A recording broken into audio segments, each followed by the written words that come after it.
আজকের সব পত্রিকাতেই নতুন দলের আত্মপ্রকাশের খবরটি প্রাধান্য পেয়েছে। এ নিয়ে প্রথম আলোর প্রধান শিরোনাম, নতুন বাংলাদেশ গড়ার শপথ, নতুন দলের আত্মপ্রকাশ। প্রতিবেদনটিতে বলা হয়, জাতীয় নাগরিক পার্টি এনসিপির অন্যতম লক্ষ্য সেকেন্ড রিপাবলিক প্রতিষ্ঠায় গণপরিষদ নির্বাচনের মাধ্যমে নতুন সংবিধান প্রণয়ন। দলটির আহ্বায়ক নাহিদ ইসলামের উদ্ধৃতি দিয়ে বলা হয়েছে, বাংলাদেশকে আর কখনোই বিভাজিত করা যাবে না, বাংলাদেশে ভারতপন্থী পাকিস্তানপন্থী কোনো রাজনীতির ঠাঁই হবে না। দ্বিতীয় প্রধান শিরোনাম, বোতলের সয়াবিনের সংকট, চড়া দামে বিক্রি খোলা তেল, রোজার আগে বাজার।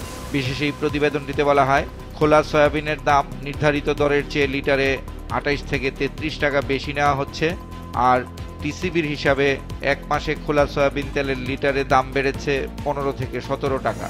বিএনপির ভারপ্রাপ্ত চেয়ারম্যান তারেক রহমানের উদ্ধৃতি দিয়ে প্রকাশিত খবরের শিরোনাম, তারেক রহমান বললেন, নিরাপদ দেশ গড়তে নির্বাচন বড় সুযোগ। ওষুধ খাত নিয়ে শেষ পৃষ্ঠায় প্রকাশিত খবরের শিরোনাম, ওষুধের কাঁচামাল তৈরির শিল্প দাঁড়াতে পারেনি। এতে বলা হয়, ওষুধ শিল্পে পরনির্ভরতা কমাতে কাঁচামাল দেশেই তৈরি করতে হবে, এর জন্য জোরালো নীতি সহায়তা ও প্রণোদনা প্রয়োজন। বাংলাদেশ শিল্পকলা একাডেমির মহাপরিচালকের পদত্যাগের ঘোষণা নিয়ে প্রকাশিত খবরের শিরোনাম, কাজে হস্তক্ষেপের অভিযোগ, জামিল আহমেদের পদত্যাগের ঘোষণা। সমকালের প্রধান শিরোনাম, অভ্যুত্থান থেকে জন্ম নিল এনসিপি, জনারণ্যে আত্মপ্রকাশ। এতে বলা হয়, নতুন এই দলটির লক্ষ্য নতুন সংবিধানে দ্বিতীয় প্রজাতন্ত্র, আর আগে গণপরিষদ নির্বাচন চায় দলটি। এর পাশাপাশি প্রকাশিত আরেকটি খবরের শিরোনাম, ডান বাম শিবির কৌমি সবাইকে নিয়েই কমিটি, সদস্য 171, শীর্ষপদ 10। দ্বিতীয় প্রধান শিরোনাম, আদালতে মামলার জট, সব রেকর্ড ছাড়িয়ে। বিশেষ এই প্রতিবেদনটিতে বলা হয়, দেশের সব আদালতে মামলা 45 লাখেরও বেশি। 2024 সালের শেষ 6 মাসে 1,35,000, আর দেড় যুগে এ সংকট বেড়েছে 3 গুণ। বিএনপির বর্ধিত সভা নিয়ে প্রকাশিত খবরের শিরোনাম, জন আকাঙ্ক্ষা পূরণে দলকে প্রস্তুত করার সিদ্ধান্ত, আগে সংসদ নির্বাচন দাবি, ঐক্য ধরে রাখার অঙ্গীকার, মিথ্যা ও গায়েবী মামলা দ্রুত প্রত্যাহারের আহ্বান। প্রতিবেদনটিতে আরও বলা হয়, গণবিরোধী কর্মকাণ্ডে না জড়াতে কঠোর নির্দেশনা দেওয়া হয়েছে দলটির পক্ষ থেকে। এর পাশাপাশি তারেক রহমানের উদ্ধৃতি দিয়ে প্রকাশিত খবরের শিরোনাম, ভোটে সরকার না হওয়া পর্যন্ত গণতন্ত্র ঝুঁকিমুক্ত নয়। জেলা প্রশাসকদের নিয়ে শেষ পৃষ্ঠায় প্রকাশিত খবরের শিরোনাম, জেলা প্রশাসক নন, যেন দুর্নীতির কারিগর। বিশেষ এই প্রতিবেদনটিতে আরও বলা হয়েছে, ডিসি হয়েই বেপরোয়া তারা, অভিযোগের তদন্ত হচ্ছে 120 কর্মকর্তার বিরুদ্ধে। যুগান্তরের প্রধান শিরোনাম, তরুণদের জাতীয় নাগরিক পার্টির যাত্রা শুরু, প্রথম লক্ষ্য নতুন সংবিধান। এতে বলা হয়, নতুন এই দলের আহ্বায়ক নাহিদ, সদস্য সচিব আক্তার। এর পাশাপাশি প্রকাশিত আরেকটি খবরের শিরোনাম, এনসিপির অনুষ্ঠানে মানুষের ঢল, বৈষম্যহীন ও দুর্নীতিমুক্ত দেশ গঠনের প্রত্যাশা।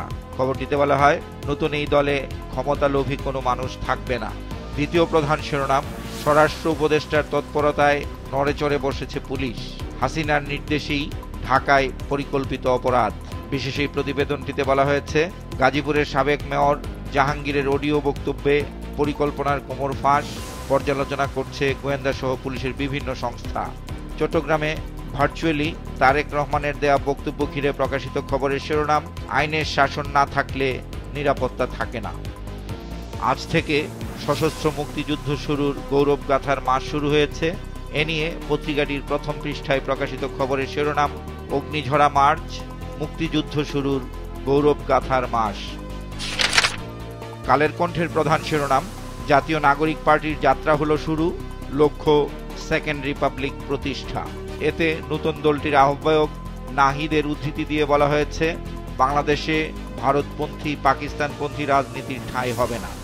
দ্বিতীয় প্রধান শিরোনাম, দৌড়ের উপর নৈশ ভোটের দোসর পুলিশ কর্মকর্তারা, অবৈধ সম্পদের খুঁজে দুদক। প্রতিবেদনটিতে বলা হয়, ওএসডির পর এবার শুরু হচ্ছে দুদকের অনুসন্ধান, আর অবৈধ সম্পদ অর্জনের বিষয় তদন্তে দুদকে স্বরাষ্ট্র মন্ত্রণালয়ের চিঠি। আন্তর্জাতিক অঙ্গন নিয়ে প্রকাশিত খবরের শিরোনাম, ট্রাম্প জেলেনস্কি তীব্র বাকবিতণ্ডা, হোয়াইট হাউসে বৈঠক। অমর একুশে বইমেলা গতকাল শেষ হয়েছে। এ নিয়ে পত্রিকাটির প্রথম পৃষ্ঠার দ্বিতীয় ভাগে প্রকাশিত আরেকটি গুরুত্বপূর্ণ খবরের শিরোনাম, বইমেলায় বইয়ের সংখ্যা ও বিক্রি কমেছে। খবরটিতে বলা হয়, নতুন বই প্রকাশ হয়েছে ৩,২৯৯টি, আর মেলায় এবার মোট কত টাকার বই বিক্রি হয়েছে তা ঠিকভাবে জানাতে পারেনি বাংলা একাডেমি। আজকের পত্রিকার প্রধান শিরোনাম, জুলাইয়ের নায়কদের নতুন যাত্রা, এনসিপির আত্মপ্রকাশ। পত্রিকাটির প্রথম পৃষ্ঠার দ্বিতীয় ভাগে প্রকাশিত আরেকটি গুরুত্বপূর্ণ খবরের শিরোনাম, হাসিনা সহ গুরুত্বপূর্ণ মামলা দ্রুত তদন্ত শেষ করতে পুলিশকে সদরের চাপ। এতে বলা হয়, থানার মামলার তদন্ত দ্রুত শেষ করতে চায় পুলিশ সদর, আর সব মিলিয়ে শেখ হাসিনার নামে ৭০০-র বেশি মামলা রয়েছে। কিছু মামলার তদন্ত এপ্রিলের মধ্যে শেষ করার নির্দেশ ট্রাইব্যুনালের। হাওরের ফসল রক্ষা বাঁধ নিয়ে শেষ পৃষ্ঠায় প্রকাশিত খবরের শিরোনাম, সময় শেষ, কাজ বাকি শতকরা ৪৫%। প্রতিবেদনতে বলা হয়, পানি উন্নয়ন বোর্ড দাবি করেছে ৮৮% কাজ শেষ হয়েছে, আর বাকি কাজ শেষ করতে বাড়ানো হবে সময়। আর রাজনৈতিক নেতাদের পিআইসি ভাগাভাগি করে নেওয়ার অভিযোগ। সঠিক সময়ে কাজ শেষ না হওয়ায় ঢলে বড় ফসলের ক্ষতির আশঙ্কা চাষিদের। বাংলাদেশ প্রতিদিনও নতুন রাজনৈতিক দলের খবরটি প্রধান শিরোনাম করেছে, বিপ্লব থেকে নতুন দল। গতকাল কক্সবাজারে এক অনুষ্ঠানে সেনাবাহিনী প্রধানের দেয়া বক্তব্য ঘিরে পত্রিকাটির প্রথম পৃষ্ঠায় প্রকাশিত খবরের শিরোনাম, তরুণ প্রজন্ম দেশ গঠনে ভূমিকা রাখতে পারে, জেনারেল ওয়াকারুজ্জামান। বাংলাদেশের আকাশে আজ চাঁদ দেখা গেলে কাল থেকে পবিত্র রমজান শুরু হবে। এ নিয়ে পত্রিকাটির প্রথম কলামে প্রকাশিত খবরের শিরোনাম, আজ চাঁদ দেখা গেলে কাল রোজা।